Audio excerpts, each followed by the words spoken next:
The supply closet smells like bleach and fear. My hand grips the doorframe so hard my knuckles have gone white.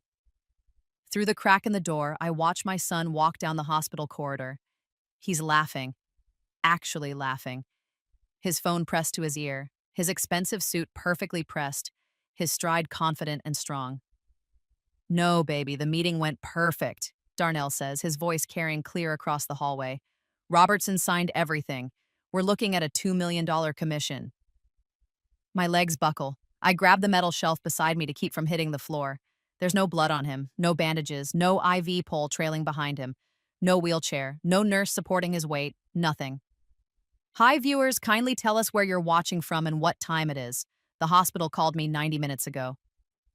Mrs. Whitmore, your son has been in a terrible accident. You need to come immediately. He's being prepped for emergency surgery. Emergency surgery. I'd run out of my house without my coat. Begged my neighbor for gas money. My hands shook so bad I could barely grip the steering wheel. The whole drive here, I kept seeing him as a little boy, 6 years old, gap-toothed, running into my arms after his first day of school. My baby. My only child. The son I'd raised alone after his father walked out on us. And now here he stands. Perfectly healthy. Laughing about business deals while I hide in a storage closet, my cancer-ravaged body trembling with something I can't even name yet. Behind him, heels click against the polished floor, sharp, precise, expensive, Sienna. My daughter-in-law appears around the corner, her designer handbag swinging from her shoulder. She reaches Darnell, stands on her toes, kisses his cheek. Her lips barely touch his skin, a performance, not affection. How did she sound? Sienna asks. My stomach drops through the floor. Frantic. Darnell grins. That's my son's smile.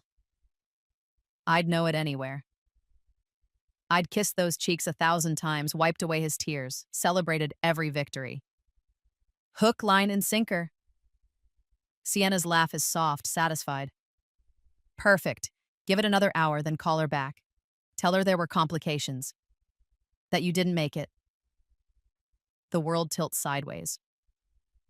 Once she's properly devastated, Sienna continues, examining her manicured nails. We mention the life insurance policy, the one she signed when she worked at the country club. That names you as sole beneficiary. Life insurance policy. The words echo in my skull. I'd forgotten about that. Signed it 25 years ago when Darnell was just 3 years old. The country club required it for all employees. Worth maybe $50,000 now, $50,000. She's dying anyway, Darnell says. My son, my baby boy, speaking about my death like he's discussing the weather forecast. This just speeds up the inevitable, and 50 grand will cover the down payment on the lake house. My vision blurs. I blink hard, trying to clear it. You're brilliant, Sienna purrs. She links her arm through his. This fake emergency will push her over the edge. The stress, the running here, the emotional devastation when she thinks you're dead. Her heart won't take it. Natural causes, clean and simple. They start walking away. Already spending money they'll collect from my corpse. Their voices fade down the corridor. Darnell says something about granite countertops. Sienna laughs again. A hand touches my shoulder. I nearly scream. Ma'am! It's the young nurse, the one who pulled me into this closet 5 minutes ago. Tears stream down her face. I'm so sorry. I'm so sorry. I can't speak. Can't breathe. Can't process what I just heard. My son tried to kill me. Not with a gun or poison. With grief. With the calculated cruelty of making me believe I'd lost the only thing I ever truly loved. For a lake house down payment. The nurse presses something small and cold into my palm. I recorded their conversation. Everything, just in case you need proof. I look down. A small recording device sits in my shaking hand. Why? I finally whisper. Why help me? Because I have a mother too. Her voice cracks, and she deserves better than this. You deserve better than this. I stand there holding that device, feeling something cold and dark bloom in my chest where love used to live. They thought they were clever, thought they'd orchestrated the perfect crime. But they made one critical mistake. They underestimated me. I've spent my entire life fighting poverty, fighting loneliness, fighting a world that tried to grind women like me into dust. I raised a son alone, built something from nothing, survived things that would have broken stronger people. And now I'm fighting cancer. Did they really think I'd just lie down and die for their convenience? The nurse, her name tag says Reina Vasquez, squeezes my hand. What do you need? How can I help? I look at that recording device, then at her tear-stained face, then back toward the hallway where my son just disappeared. Help me figure out how to stay alive, I say. My voice doesn't shake anymore. And make them regret every second of this. Because I'm not dying today. Not for their lake house. Not for their comfort. Not to make their lives easier. I'm going to live. And when I'm done, they're going to wish they'd never made that phone call. 3 hours earlier, I'd been sitting at my kitchen table trying to decide between buying my cancer medication or paying the electric bill. The bottle of pills sat in front of me. $37 at the discount pharmacy. The disconnect notice from the power company warned final cutoff in 48 hours. $42 past due. I had $63.18 to my name. The math was simple. Brutal, but simple. Heat or healing. Light or life. I'd chosen the pills. Decided I could manage with candles for a few days, maybe sweet-talk the power company into an extension. I'd gotten good at sweet-talking bill collectors over the past 4 months. Ever since the cancer diagnosis. Ever since the diner let me go. The phone rang while I was counting out exact change. Unknown number. I almost didn't answer. Bill collectors don't usually call on Saturday afternoons, but you never know. Mrs. Whitmore? A woman's voice. Professional. Urgent. This is Mercy General Hospital. Your son Darnell has been in a serious accident. You need to come immediately. The pill bottle slipped from my fingers. Orange capsules scattered across the linoleum floor like fallen leaves. What? What happened? He's alive but critical. They're prepping him for emergency surgery. How quickly can you get here? I don't have a car. I sold it. But I can... Mrs. Whitmore, please hurry. He's asking for you. The line went dead. He's asking for you. Those 4 words moved my body before my brain could catch up. I grabbed my thin jacket, the one with the broken zipper, and ran outside. My neighbor, Mrs. Chen, was watering her roses. Mrs. Chen, I stumbled down my porch steps. Please, I need help. My son, hospital. I need to get to Mercy General. She took one look at my face and dropped the hose. 23 minutes later, I burst through the hospital's glass doors. Rain had started falling during the drive. My clothes stuck to my skin. My hair hung in wet strings. I left puddles on their polished floor. Darnell Whitmore, I gasped at the reception desk. My son, accident, surgery. The receptionist typed on her computer. Her face showed nothing. 3rd floor, intensive care unit, room 347. I ran for the elevators. Other people stood waiting, but I couldn't stand still. My feet moved in small circles. My hands clenched and unclenched. The numbers above the elevator doors climbed so slowly I wanted to scream. 2nd floor, 3rd floor. The doors slid open. The ICU stretched before me. White walls, white floors, white ceiling, everything bleached of color, of life. Machines beeped their steady rhythms. Nurses moved like ghosts in their soft shoes. Room 347, I said to the nurse at the station. Darnell Whitmore. They said surgery. I need to see him before... Down that hall. She pointed without looking up from her charts. But ma'am, you should... I didn't wait. Couldn't wait. My legs carried me forward, past rooms with closed doors, past families crying in waiting areas, past doctors reviewing charts on tablets. Room 347. The door stood slightly open. I reached for the handle. My hand trembled so hard I had to try twice to grip it. Ma'am? A voice, urgent, low, right beside me. I turned. A young nurse with kind eyes stood there, her hand suddenly on my arm. Her grip was tight, almost painful. Ma'am, wait. My son, I said, I need to see my son." Her eyes darted down the hallway, then back to me. Something in her expression made my blood run cold. "Quick, ma'am." She pulled me toward a supply closet across the hall. "Hide." "What? I don't understand." "Please." Her voice cracked. Real fear, genuine terror. "Trust me. Hide. Watch. You need to see this." The urgency in her tone penetrated my panic. I let her guide me into the closet.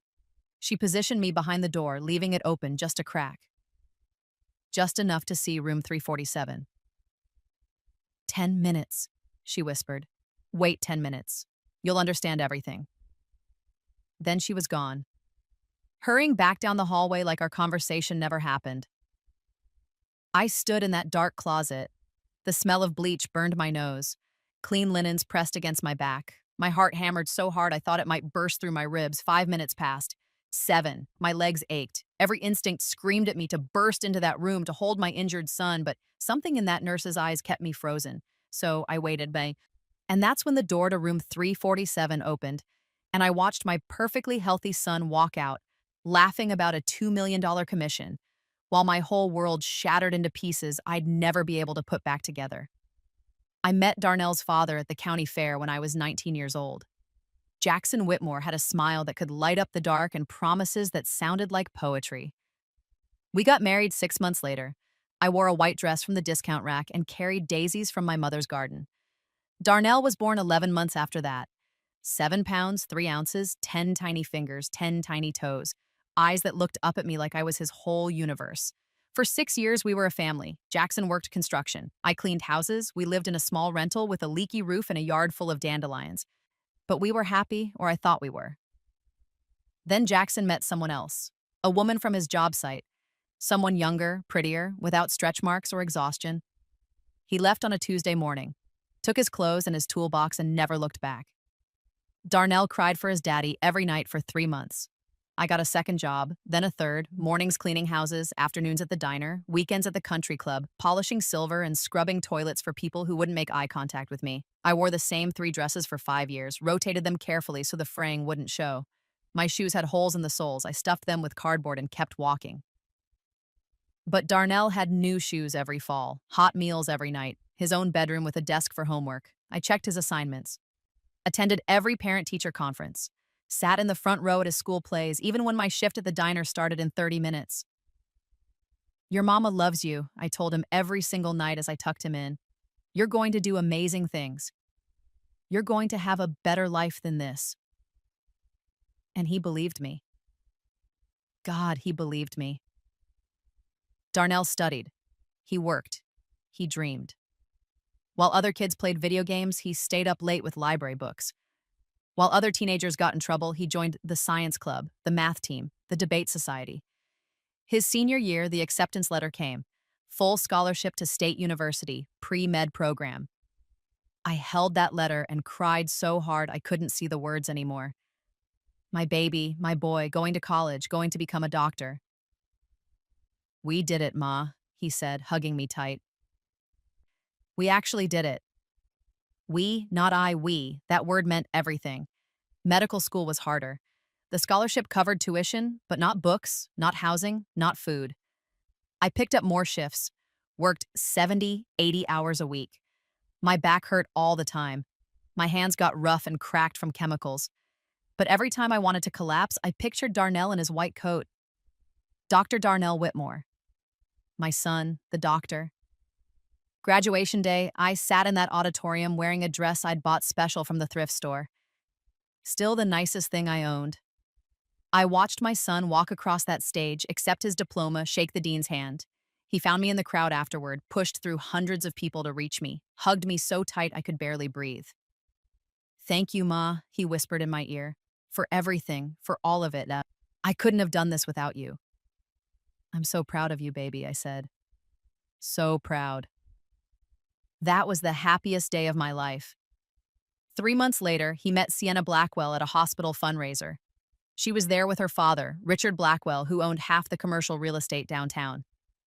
Sienna wore a dress that probably cost more than I made in 6 months. Darnell called me that night, excited. Ma, I met someone. She's incredible. Smart, beautiful, ambitious. I think she might be the one. The one. I should have been happy. My son deserved love, deserved someone who saw how special he was. But something in his voice made my stomach twist. 2 weeks later, he brought her to my house for Sunday dinner. I'd cleaned for 3 days straight, cooked all his favorite foods, wore my nicest dress. Sienna walked in wearing heels that clicked against my worn linoleum. She looked around my small living room like she was touring a museum of poverty. Her eyes lingered on the mismatched furniture, the patched curtains, the ancient television. Mother Cordelia, she said, her smile perfect and empty. How quaint. Darnell has told me so much about this place. This place. Like my home was a curiosity, an artifact. She barely touched her food, asked if I'd made everything from scratch in a tone that suggested scratch cooking was somehow quaint, mentioned that her family's chef prepared all their meals. You still work at the diner, don't you? She asked, cutting her chicken into precise tiny pieces. And the country club? How admirably hardworking. Most people your age have retired. Can't afford to retire, I said, trying to smile. But I don't mind. Keeps me busy. Of course. Sienna's eyes swept over me. Darnell mentioned you refuse his financial help. So incredibly proud. The way she said proud made it sound like a character flaw, like stubborn foolishness instead of dignity. Darnell sat between us, oblivious. Or maybe not oblivious. Maybe already choosing sides. After dinner, while I washed dishes, I heard them on the porch. She's lovely, Sienna said. So authentic. So real. It's like stepping back in time, isn't it? Seeing where you came from? Where you came from. Past tense, as if Darnell had already left me behind. The wedding happened fast. 6 months from meeting to marriage. Darnell called it knowing when you know. I called it rushed, but nobody asked my opinion. The ceremony took place at the Blackwell estate, tents on the lawn. String quartet, ice sculptures, 300 guests and designer everything. I sat in the back row wearing my thrift store dress while Sienna's family filled the first 10 rows. You look lovely, Mrs. Whitmore, Sienna had said before walking down the aisle. Her eyes cataloged every bargain stitch. How kind of you to come. Kind of me to come. To my own son's wedding. That should have been my first real warning. But I smiled and nodded and took my seat in the back, where mothers like me belonged. After the wedding, the phone calls got shorter. Sunday dinners disappeared. Sienna thinks we should establish our own family traditions, Darnell explained. You understand, right, Ma? I understood that I was being erased. Holidays came and went. Birthdays passed unmarked. I'd call and get voicemail. I'd text and get brief responses hours later. Busy with work? Sienna's not feeling well. We'll catch up soon. Soon never came. I'd see them sometimes in the society pages. Darnell in a tuxedo, Sienna in glittering gowns. Both of them smiling at charity galas. Living a life I couldn't even imagine. My son was 20 minutes away, alive and well, and I might as well have been invisible. Then came the cough. Small at first, just a tickle that wouldn't go away. Then the exhaustion, then the weight loss, then the blood. The doctor at the free clinic held my hand when she delivered the news. Stage 3 lung cancer. I'm so sorry, Cordelia. Cancer. The word felt like a boulder crushing my chest. I didn't tell Darnell. We barely spoke anyway. And when we did, Sienna was always there, always listening, always controlling. Besides, I still had fight in me. I wasn't ready to give up. The treatment started. Chemotherapy that made me vomit for hours. Radiation that burned my skin. Hair falling out in clumps. 40 pounds melting off my already thin frame. The diner let me go. Can't have someone who might collapse mid-shift, the manager said, not quite meeting my eyes. I'm sure you understand. I understood. I also understood that my last paycheck wouldn't cover next month's rent. I sold my furniture piece by piece. The couch went first, then the kitchen table, then my bed. I slept on the floor with blankets, ate one meal a day, chose between medication and electricity. The bills piled up anyway. Medical bills, overdue notices, final warnings. 4 months into treatment, I called Darnell. It took 3 tries before he answered. Ma, everything okay? I'm kind of in the middle of something. Baby, I need help. My voice cracked. I hadn't meant for it to crack. I'm sick, real sick. The bills, I don't know what to do. Silence, then rustling. Sienna's voice in the background. Who is it? Ma, we've talked about this. Darnell's tone changed, became distant, cold. You know our financial situation. I have cancer. The words came out barely above a whisper. More silence. Long and cold as winter. Then Sienna's voice, sharp and clear. She must have grabbed the phone. Mother Cordelia, we've discussed this before. Darnell and I have financial obligations. The new house, my charity commitments. We simply cannot enable unhealthy dependency patterns. I'm dying, I said. I just need... We'll send you information on some excellent state assistance programs, Sienna interrupted. Resources for low-income seniors. Darnell really must go. He has surgery in 20 minutes. The line went dead. I sat there holding that silent phone. Outside, the sun was shining. Birds were singing. The world kept turning like nothing had changed. But something inside me had cracked. Something fundamental and irreparable. My son had chosen a woman over his mother, chosen a lifestyle over love, chosen comfort over compassion.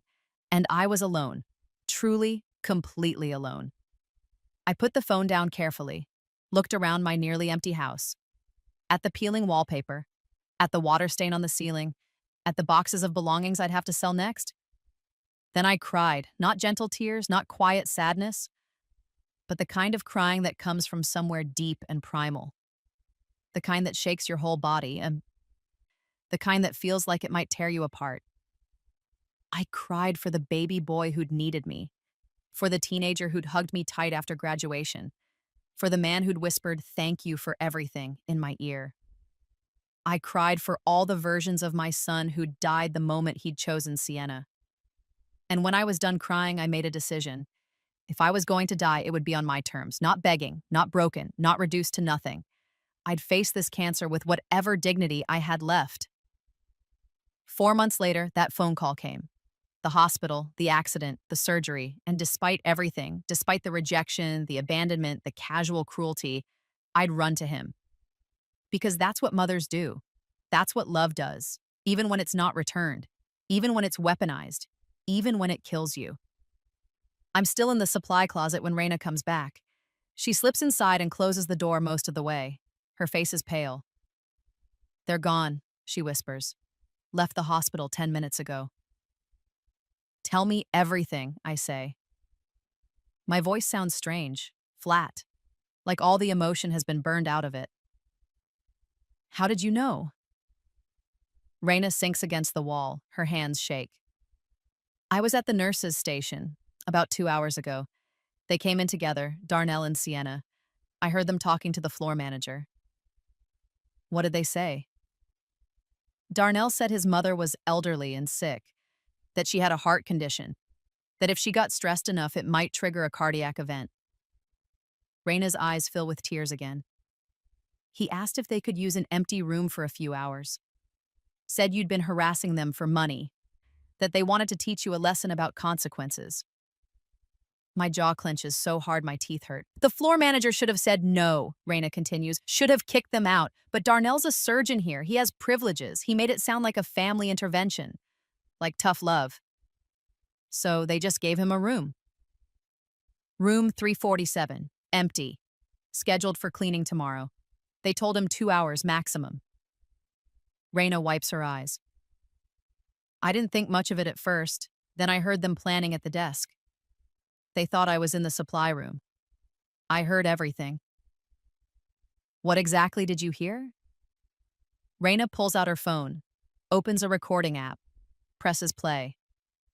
Sienna's voice fills the small closet, crystal clear. Once she thinks you're dead, the stress will trigger a heart attack or stroke. She's already weak from the cancer. This will push her over the edge. Natural causes, no investigation. Darnell's laugh. $50,000 for a fake phone call. Not bad for an afternoon's work. The lake house will be perfect, Sienna says. Right on the water. We'll throw amazing parties. Your mother's little life insurance policy finally serving a purpose. My hands curl into fists. That's when I started recording, Raina says. I couldn't believe what I was hearing. A doctor, planning to kill his own mother. I recorded everything. Then I waited for you. Why didn't you just call the police? And tell them what? That a respected surgeon and his wife were in an empty hospital room? That I overheard them talking about their mother's life insurance? Raina shakes her head. They'd talk their way out of it. Make me look crazy. Get me fired. And you'd still be in danger. She's right. I know she's right. But now you have proof, Raina says, holding up the recording device she gave me. Everything they said in the hallway, and I have proof of them planning it at the desk. Together, it's enough. I look at the small device in my palm, at this young woman who risked everything to save a stranger. Why? I ask again. Why help me? Raina is quiet for a moment. Then she says, my mother raised me alone. My father left when I was 2. She worked 3 jobs to put me through nursing school.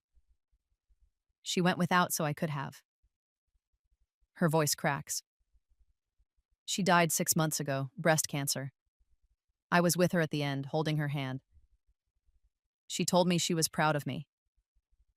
That everything she'd sacrificed was worth it. Raina looks at me directly. When I heard what they were planning to do to you, all I could think was, what if someone had tried this with my mother? What if she'd died thinking I didn't love her? I reach out and squeeze her hand. You remind me of her, Raina whispers. Strong, stubborn, still fighting even when the world's beaten you down. She would have done what you did. Run to the hospital despite everything. Because that's what mothers do. We stand there in that closet, 2 women connected by love for mothers who sacrificed everything. What do you want to do? Raina finally asks.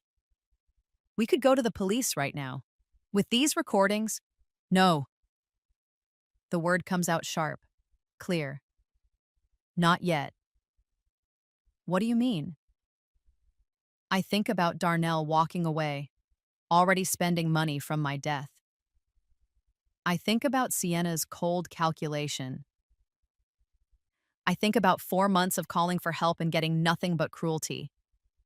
They wanted to scare me to death, I say slowly. They wanted to weaponize my love for my son. Turn it into a murder weapon. Yes. Then let's give them what they want. I look at Raina. Or at least let them think they're getting it. Understanding dawns on her face. You want to fake your death. I want them to think their plan worked. The idea takes shape as I speak. I want them comfortable, confident, celebrating their victory. And then I want to destroy them. Raina's eyes widen, then a slow smile spreads across her face. I can help with that. You'd risk your job, your career? For this? Raina laughs, but it's not a happy sound. Watching someone try to murder their mother for money? Getting justice for women like my mom who gave everything? Yes.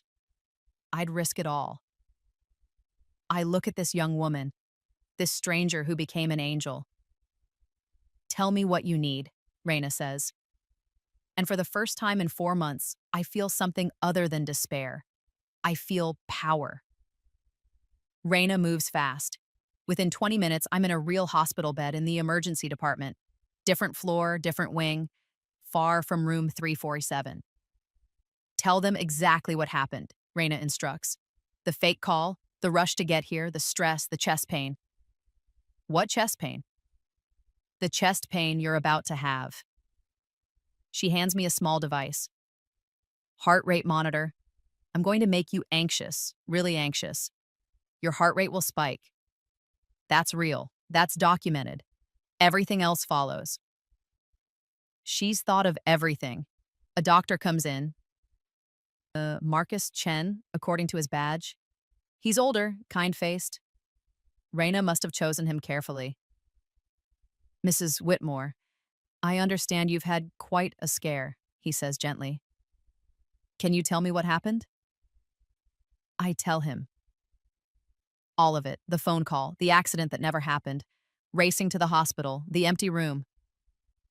My voice shakes. I don't have to fake that part. And you have stage 3 cancer? Dr. Chen asks, reviewing my chart.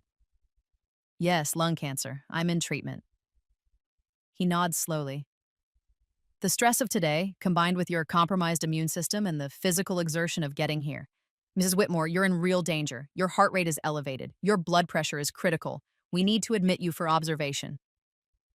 Perfect. My son, I whisper. I need to know if he's okay. Dr. Chen glances at Raina. Something passes between them. Let me make some calls, he says. We'll find out about your son. Right now, I need you to rest. He leaves. Raina stays. Dr. Chen lost his mother to elder abuse, she says quietly. Financial exploitation by her caregiver. He's been waiting for a chance to nail someone for this kind of thing. You told him? Everything. He listened to the recordings. He's on our side. Raina checks my IV line. Now we wait. Your son and his wife will get a call soon. Very official. Very serious. Mrs. Cordelia Whitmore, admitted to emergency department with cardiac symptoms. Critical condition. Will they come? They'll have to. They're still playing the concerned family. Raina smiles grimly. They need to be here when you die. Witnesses, grief, performance. My stomach twists. And then we let them think they won. Let them celebrate. Let them make mistakes. Raina leans closer. And when they're confident enough to start spending that insurance money, that's when we spring the trap. A nurse appears in the doorway. Dr. Chen says the family has been notified. They're on their way. Raina squeezes my hand. Remember, you're weak, confused. Don't engage. Let them think you're already half gone. She disappears behind a curtain but stays in the room, watching, recording. 15 minutes later, I hear them. Sienna's heels clicking down the corridor, Darnell's voice asking questions. They enter my room.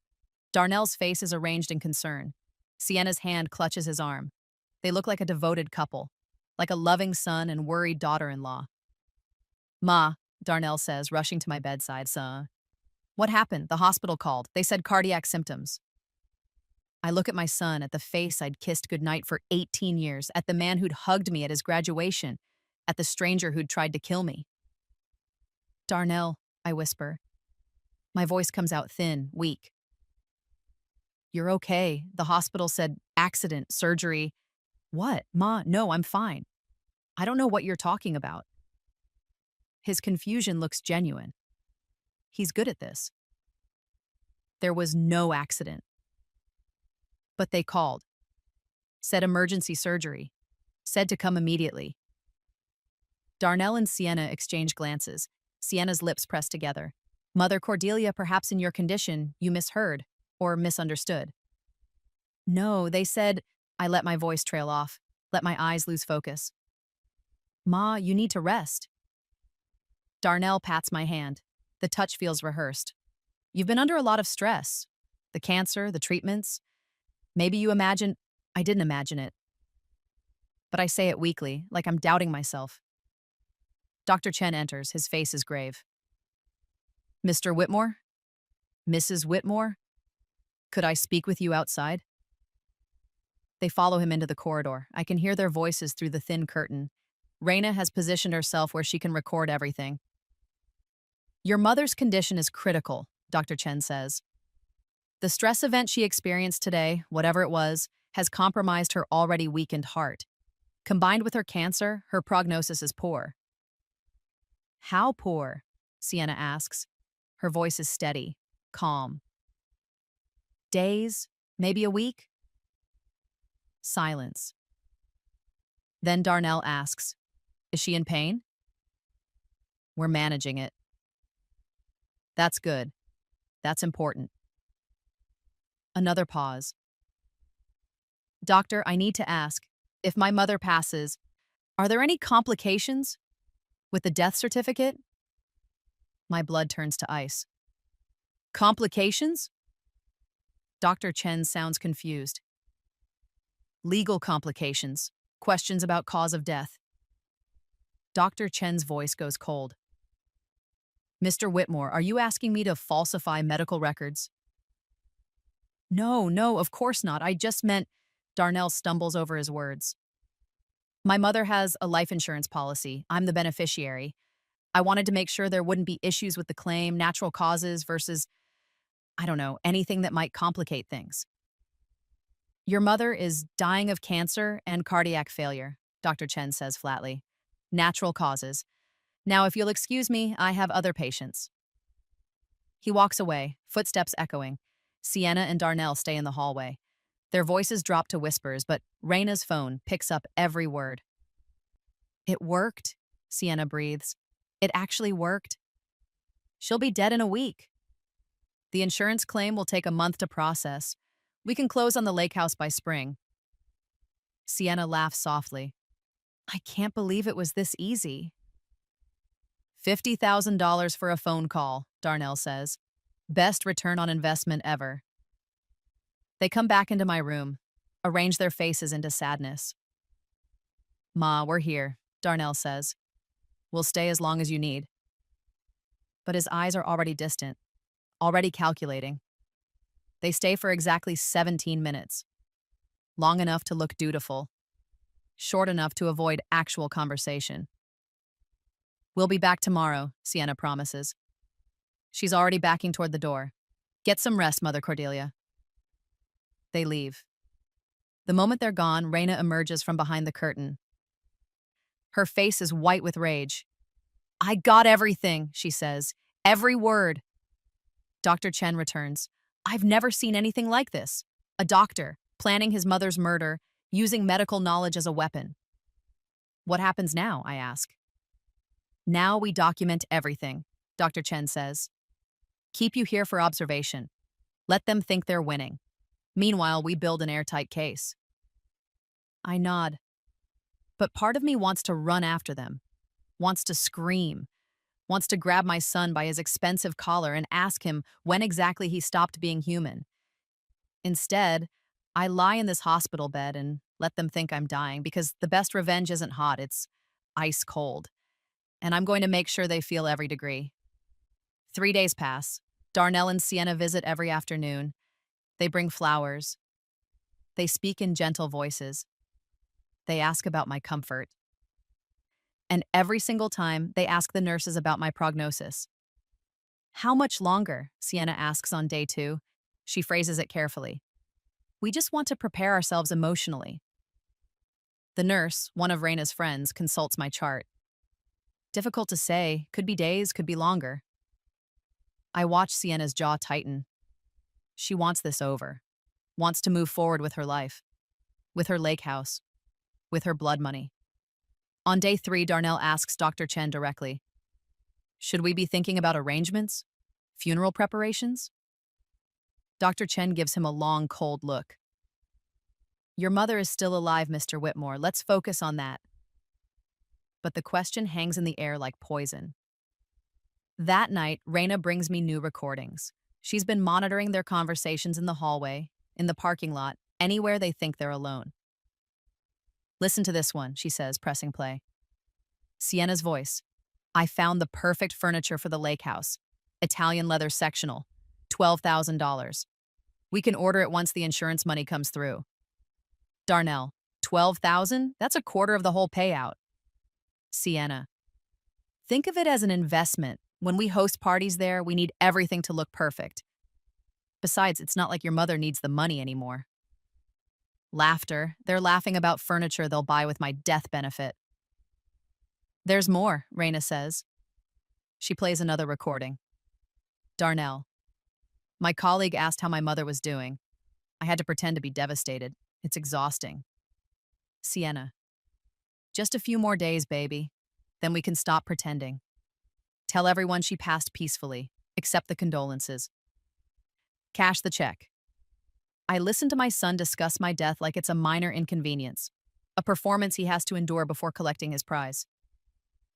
We have enough, Dr. Chen says.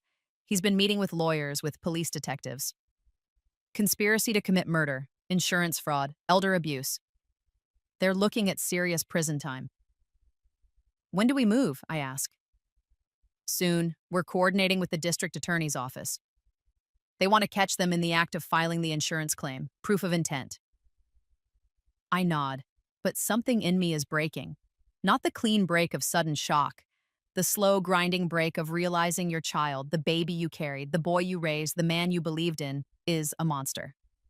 That night, I write a letter, not to Darnell, not anymore, but to the boy he used to be. The 6-year-old who cried for his daddy, the teenager who promised to make me proud, the medical student who said, "We did it, Ma." I write to the son I lost somewhere along the way, the one who got swallowed by ambition and greed, and a woman who taught him that love is weakness and mothers are disposable. I write it all down. The pride, the sacrifice, the love, the heartbreak. And then I seal it.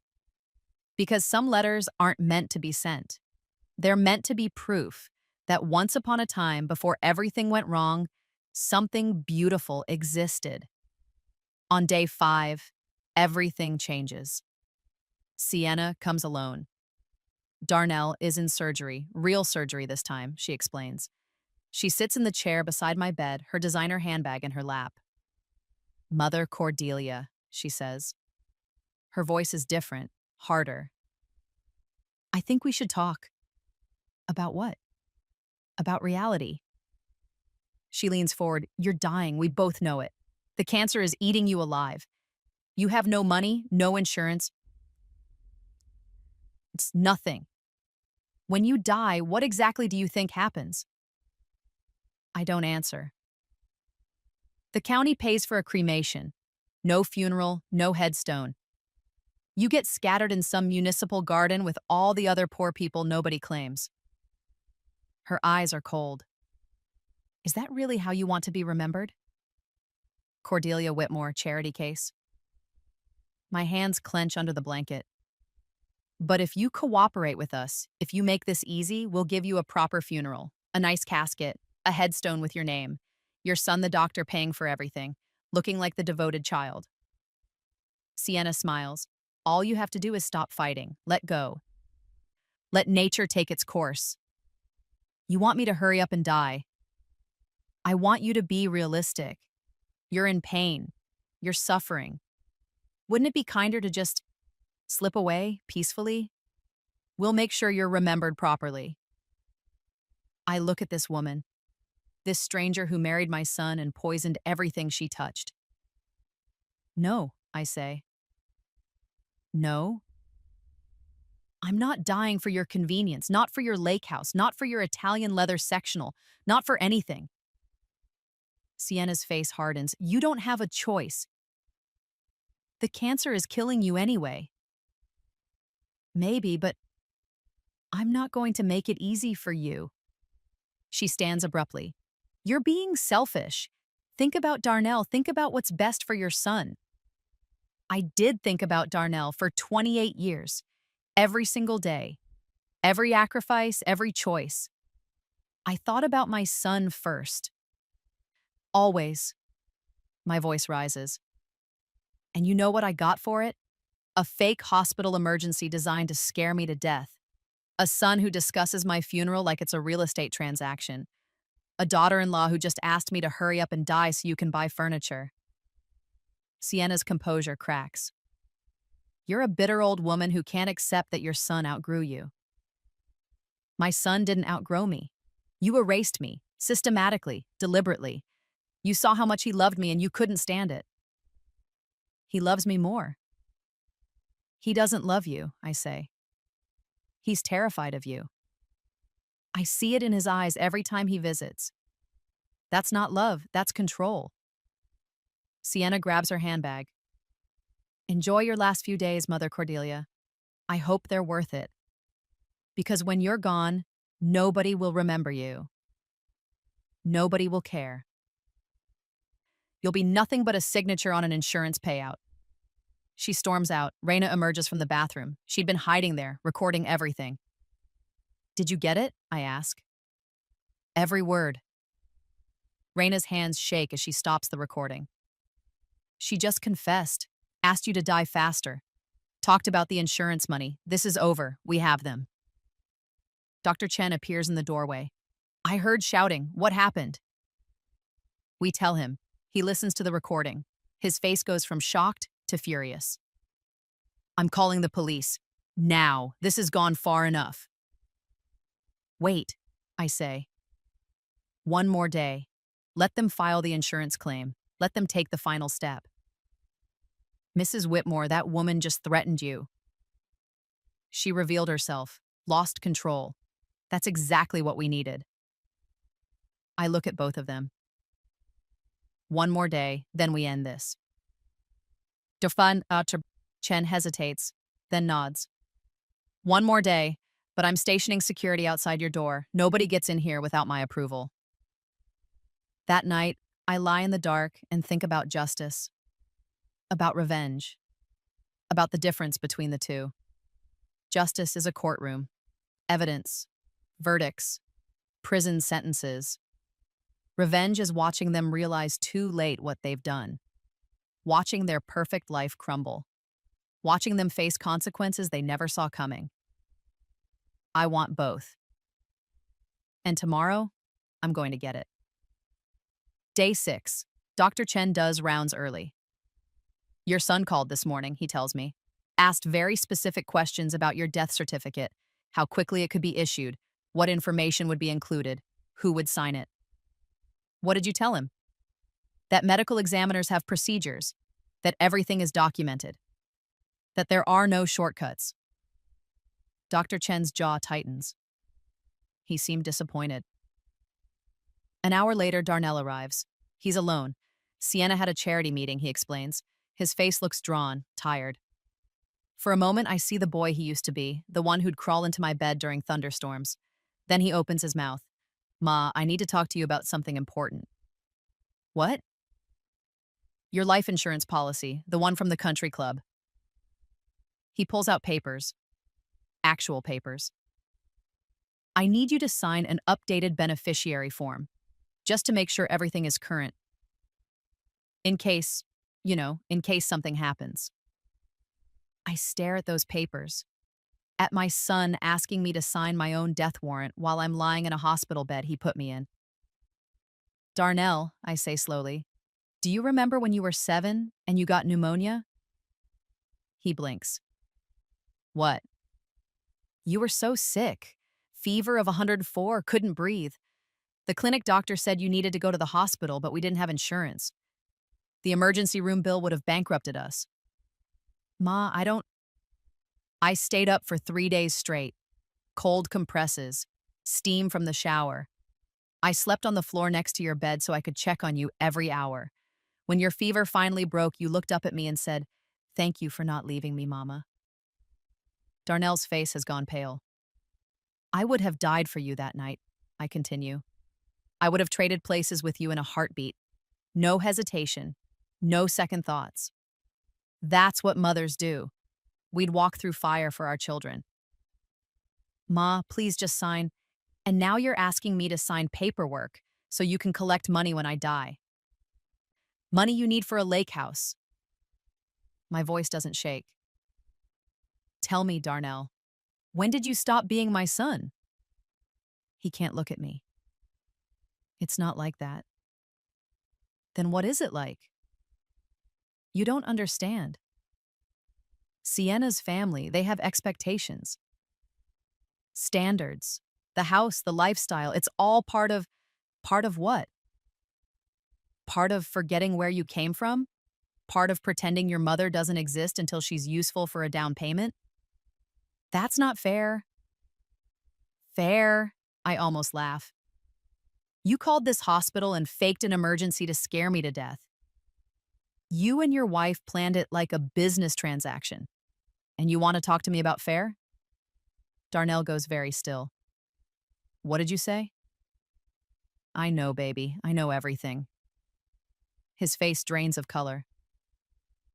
You can't. There's no way. Room 347. You walked out healthy, laughing about a business deal. Sienna asked how I sounded on the phone. You said hook, line, and sinker. You discussed the life insurance policy, the lake house, how the stress would trigger a heart attack. I watch him process this. I heard every word, and it's all recorded. Darnell stumbles backward, grabs the chair for support. Multiple recordings, multiple witnesses, doctors, nurses, security footage. I sit up straighter in bed. Did you really think you'd get away with it? Ma, I can explain. Explain what? How you decided to murder your mother for $50,000? How you married a woman who taught you to see people as transactions? How you threw away 28 years of love for granite countertops? It wasn't supposed to be real. We weren't actually going to, weren't going to what? Kill me? You already did, Darnell. You just didn't use your hands. I point to my chest. You killed something in here. Something I can't get back. The door opens. Detective Maria Rodriguez and Detective James Park enter, badges visible. Behind them, Dr. Chen and Reina. Darnell Whitmore, Detective Rodriguez says. You're under arrest for conspiracy to commit murder, attempted murder, insurance fraud, and elder abuse. Darnell's eyes go wide. Wait, no, this is a misunderstanding. You have the right to remain silent. Anything you say can and will be used against you in a court of law. They cuff him. My son. In handcuffs, because he tried to kill his own mother. Ma, please, Darnell begs as they lead him toward the door. Tell them it's a mistake. Tell them, I love you, I say. I will always love you, but I will never forgive you. And I will testify against you in court. I will tell everyone exactly what you did.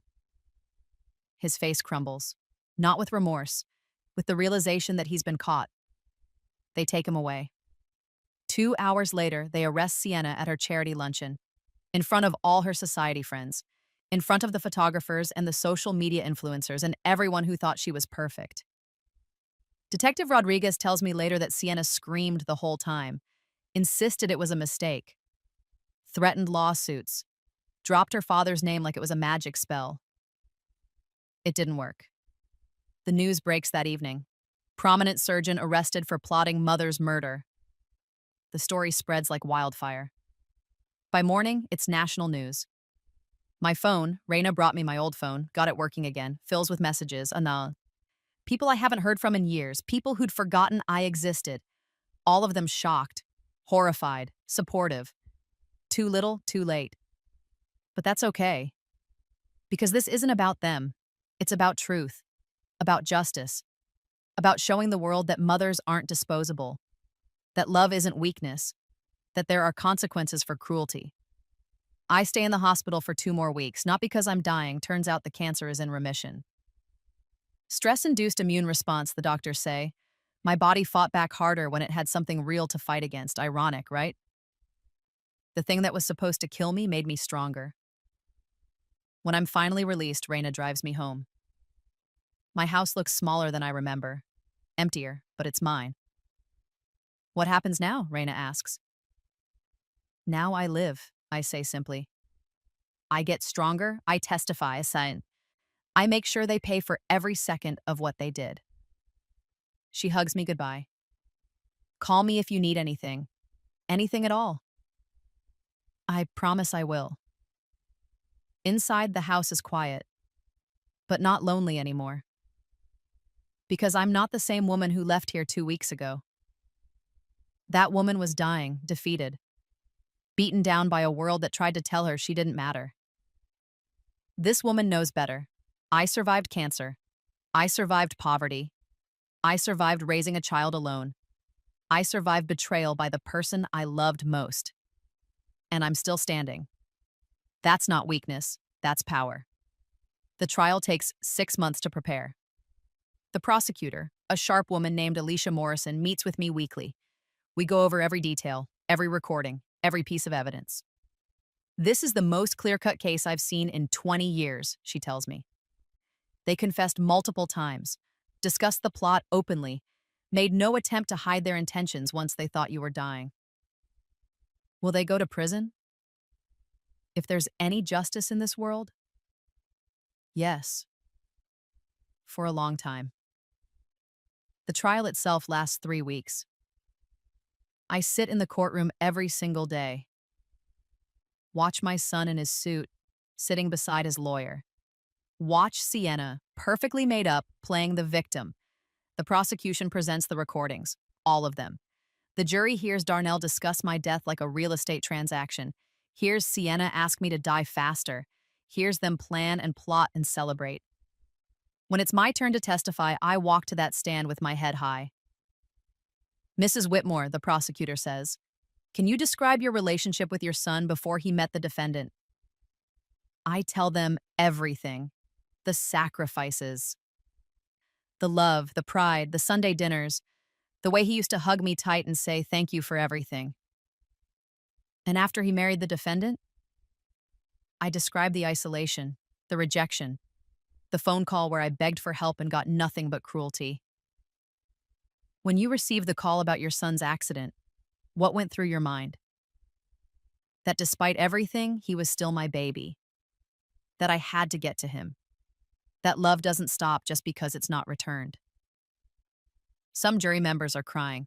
Darnell's lawyer tries to break me on cross-examination, suggests I misunderstood, misheard, that the recordings are taken out of context. Ma'am, isn't it possible your son and his wife were simply discussing difficult end-of-life decisions? Being practical about inevitable outcomes? Is that what you call plotting to scare someone to death? I look directly at the jury. Practical? The defense rests after 4 days. They have nothing. No credible explanation for the recordings. No way to spin calculated murder as a misunderstanding. The jury deliberates for 3 hours, guilty on all counts. Darnell drops his head into his hands. Sienna sits frozen, her face a mask of disbelief. Sentencing happens 2 weeks later. The judge, an elderly woman with steel gray hair, looks at Darnell with disgust. You took an oath to do no harm, she says. You violated that oath in the most profound way possible. You weaponized your medical knowledge against your own mother, a woman who sacrificed everything for you. She sentences him to 12 years. Sienna gets 10 as they're led away in handcuffs. Darnell looks back at me once. I meet his eyes. Don't look away. This is closure, not forgiveness, not reconciliation, but the end of one story and the beginning of another. Outside the courthouse, reporters swarm, cameras flash, microphones appear in my face. Mrs. Whitmore, how do you feel about the verdict? Relieved, vindicated, sad. Do you forgive your son? I think about that question. Really think about it. I love my son, I say carefully. I will always love the boy he used to be. But forgiveness? That's something he has to earn, not from me, from himself. He has to live with what he did, and that's a harder prison than any sentence. The questions continue, but I'm done. I push through the crowd, find Raina waiting by her car. Ready to go home? She asks. Actually, I say, I have somewhere else to go first. She drives me to the cancer center, the same place where I received my diagnosis, where I started treatment, where I thought my life was ending. Dr. Morrison, my oncologist, greets me with a smile. Cordelia, good to see you. Ready for your checkup? The scan takes an hour, then I'm in her office waiting for results. I have good news, Dr. Morrison says. The cancer is still in remission. Whatever happened these past 6 months, the stress, the immune response, the will to survive, it worked. You're clear. clear. The word feels impossible. For how long? We'll monitor you closely, but right now, you're cancer free. I sit there, absorbing this. I survived betrayal. I survived a murder plot. And somehow, impossibly, I survived cancer. What are you going to do now? Dr. Morrison asks.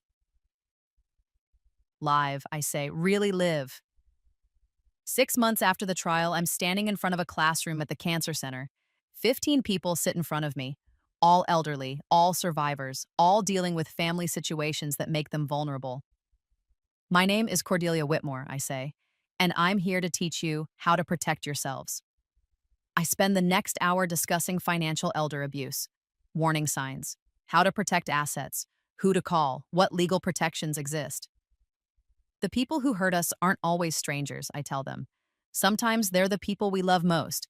Sometimes they're our own children. And that makes it harder to recognize. Harder to fight back, but not impossible. After class, a woman approaches. She's maybe 70, thin, with worried eyes. My daughter keeps asking about my bank accounts, she says quietly. Says she needs to be added to them for emergencies, but something feels wrong. Trust that feeling, I tell her. And let's talk about how to protect yourself. This becomes my purpose. Teaching other elderly people how to recognize abuse, how to fight back, how to survive with dignity intact. Raina helps. She volunteers every Tuesday, sharing the nursing perspective, explaining medical fraud, teaching people how to advocate for themselves in hospitals. Together, we've helped over 100 people, stopped dozens of financial exploitation attempts, connected families with resources, counseling, legal aid. It doesn't erase what happened to me, but it gives it meaning. 1 year after the trial, I receive a letter, prison return address, Darnell's handwriting. I almost throw it away unopened, but curiosity wins. Dear Ma, it begins, I don't expect you to forgive me. I don't expect you to respond, but I need you to know that I'm sorry, genuinely, completely sorry. Not because I got caught, not because I'm in prison, but because I finally understand what I destroyed. The letter continues for 3 pages. He talks about therapy, about recognizing how Sienna had manipulated him, about the shame of looking at himself honestly. You gave me everything, he writes, and I treated you like you were nothing. I can't fix that. I can't take it back. But I can spend the rest of my life trying to become someone worthy of the sacrifices you made. Someone who would make the boy I used to be proud. I read the letter 3 times. Then I fold it carefully and put it in a drawer, and maybe someday I'll respond, maybe not. That's my choice to make. On my timeline. According to my needs. For now, it's enough to know he's finally facing the truth. 2 years after the trial, I'm interviewed for a documentary about elder abuse. They want to feature my story as a case study in fighting back. What would you say to people going through something similar? The interviewer asks. I think carefully. I'd say you're not too old, too sick, or too poor to matter. You're not a burden. You're not disposable. And if someone treats you that way, even someone you love, you have the right to protect yourself. You have the right to fight back. You have the right to survive. And the people who hurt you, what do you want them to know? That quiet people aren't weak people. That patience isn't permission. That just because we love you doesn't mean we'll let you destroy us. I look directly at the camera, Wes. We're stronger than you think, and we're done being silent. The documentary airs 6 months later, goes viral. Suddenly I'm getting calls from talk shows, podcasts, advocacy groups. Everyone wants to hear how a dying woman outsmarted her son and daughter-in-law, how she turned victimization into vindication. I do some interviews, turn down others, stay focused on my classes at the cancer center, on my real work. 3 years after the trial, Raina gets engaged. She asks me to be part of the ceremony. Not a bridesmaid, she has younger friends for that. But something more important. I want you to be my honorary mother, she says, tears in her eyes. To sit in the mother's seat, to be recognized as family. I cry.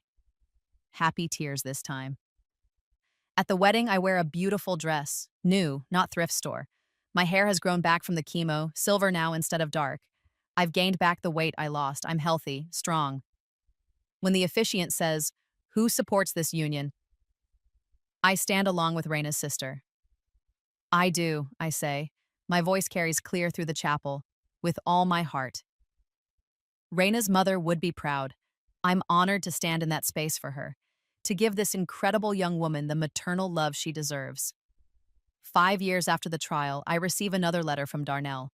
He's been attending prison programs, working with a counselor, writing regularly now, even though I rarely respond. "I'm up for parole in 7 years," he writes. "When I get out, I don't expect us to have a relationship, but I want you to know that every day in here, I think about who I was and who I want to become. I think about the mother who sacrificed everything, and I try to be worthy of that sacrifice, even if it's too late." I don't write back, but I don't throw the letter away either. Forgiveness isn't required. It's not owed. It's not a gift I have to give just because someone asks for it. But I can acknowledge his efforts without absolving his actions. I can recognize his growth without accepting him back into my life. That's healthy. That's boundaries. That's choosing myself. 7 years after the trial, I'm sitting in my living room. It's furnished now. Real furniture, not secondhand. My cancer remains in remission. I'm 74 years old and healthier than I've been in decades. Raina visits every Sunday with her husband. Sometimes they bring their baby daughter, my honorary granddaughter. I teach her patty cake and read her stories and watch her grow. This is family now. Not blood, but choice. People who love me not because they have to, but because they want to. People who value me, respect me, see me. My phone rings. Unknown number. "Mrs. Whitmore, this is the parole board. Your son Darnell is eligible for early release. We'd like your input on whether—" No, I say calmly. I don't support early release. He was sentenced to 12 years. He should serve 12 years. Consequences matter. Silence on the other end. "Are you certain? He's completed all the programs, shown remorse." "I'm certain. Thank you for asking." I hang up. Some people might call me hard, unforgiving, cold. I call it self-preservation. 10 years after the trial, I'm 80 years old, still teaching classes, still volunteering, still telling my story to anyone who needs to hear it. Darnell gets released from prison. He writes to tell me he's living in a halfway house, working as a medical billing clerk, can't practice medicine anymore, lost his license, going to therapy 3 times a week. "I don't expect anything from you," his letter says. "But if you ever want to talk, I'm here. And if you don't, I understand that too. You don't owe me anything. You never did." I think about this, really think about it. Then I write back, just one line. "I'm glad you're safe. I hope you find peace. But I'm not ready for more than that." It's honest, it's boundaried, it's enough. Because here's what I've learned in these 10 years. Healing doesn't require reconciliation. Growth doesn't erase consequences. And loving someone doesn't mean letting them back into your life. I survived because I chose myself, because I fought back, because I refused to die quietly for someone else's convenience. And that's a lesson worth sharing. If you've ever been treated like you're invisible, called worthless, or had to fight for what's yours, you still have power. If you've ever sacrificed everything for someone who threw it back in your face, your worth was never in their hands. To anyone fighting their own battle right now, your comeback is already being written. Stay quiet, stay sharp, and let your actions speak. What lesson hit you hardest from this story? And if you were in my shoes, what would you have done? Don't stop here. Click the next video on your screen right now and watch another story from our channel. Hit subscribe, turn on notifications, and share your thoughts in the comments below. See you in the next one.